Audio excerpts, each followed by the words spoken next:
Hi guys, Big Mike here. If you own a smartphone today and it's in your first phone, chances are you probably have a few other smartphones or obsolete phones at home, or even a tablet device. Well, those things probably sitting somewhere in a drawer or someplace else doing absolutely nothing. So, if you're like me, you'll probably want to play a few games on it, but then smartphone itself, that controls. So you probably want to buy one of those controllers for your Android or maybe iPhone device. But how do you choose? So over the years, I've been making a bunch of DIYs trying to find that perfect solution without breaking a bank, because these guys, they actually thinking on the fact that you needed something that can hold your phone. On this design element of things. So device like this, they're really nothing all that special. They're really, for the most part, are just generic controllers. But how do you know which one to pick that would be your best bet? Well, most of the time, none of them are, because natively, they don't really support all that many games, because games don't always design to support your controllers. So that's when these other methods comes in, where I used to do these PS3 controllers to use on your Android device, but that doesn't always work out. You need your device to be rooted. Well, the difference is between controllers like this or a rooted method like the PS3 controller. The main differences are if your device is rooted, there are software that can basically map everything onto controllers such as this or the PS3 controllers. But if you just go on and buy a controller like this, there's no such thing, at least I didn't find any. So if you're buying it for Android games, well, there will be compatibility issues. Or if you're buying it for various other purposes, then I think we got a few things to talk about. This I got here is a Bluetooth controller. Well, as you can see here, it supports Android, it supports Windows. On the back of the box, it actually says it supports Mac OS. So I don't know if that's true. I don't own a Mac OS, but you know what? Let's take a look at this controller. It's got a decent D-pad, and the analog sticks got good tensions. Feels like in good quality. Start, select, and home buttons. Home buttons are also used for power and connectivities to the Bluetooth.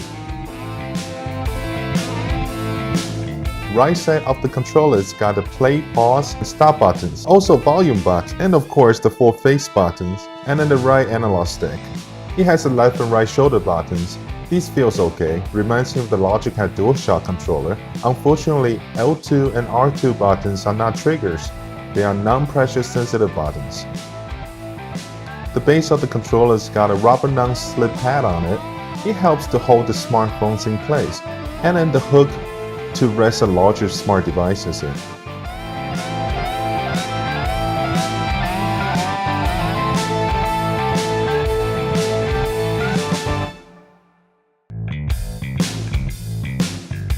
Back of the device have the stickers. The brand is Sun, yes, but it is your generic HID gamepad basically. The other side have the lock release to extend the gamepad that it can support up to a 10-inch tablet.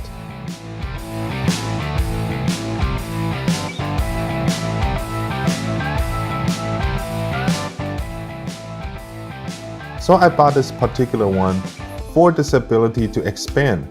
For the phones that I have tested, it worked well from the small Sony Xperia Z3 to the 8-inch Asus tablet. And I found most suitable is around 6-inch devices.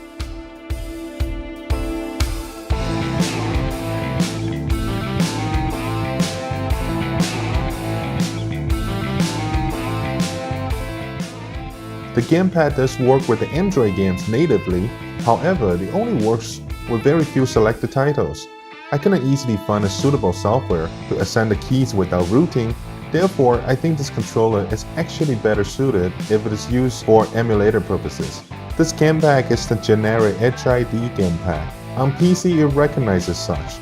Therefore, for the games that support the X input only, as in the Xbox gamepad only, this controller will probably not work. But for any games that support generic gamepads that you can assign keys to use this controller on your PC. On PC, things get interesting. On some games, you could use their companion apps to enhance the game experience. And my favorite, walkthrough guides while you play a game. And of course, whatever the tablet can do. But doing it while holding the controller is a lot more convenient. And obviously, it works really well with the emulators.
So, all in all, control like this is probably not the best for Android games, as it had to do with the native supports and all that stuff. But as for other purposes, a generic controller like this, you can make a lot of cool, interesting purpose out of it. PowerPoint presentation, or I don't know. Let's have some creative thinking for this, I guess. Well, if you get one, that is. But for me, this is pretty good for the emulators, and I'm perfectly happy with this. And it will work with most of the devices that you have, all the way up to 10-inch of handheld device, mobile device. So that in itself is pretty good, and I'm sure you can think of many other applications that is good for this. Alright, so that'll be all for this video. Thank you very much for watching, and I will see you next time. Take care.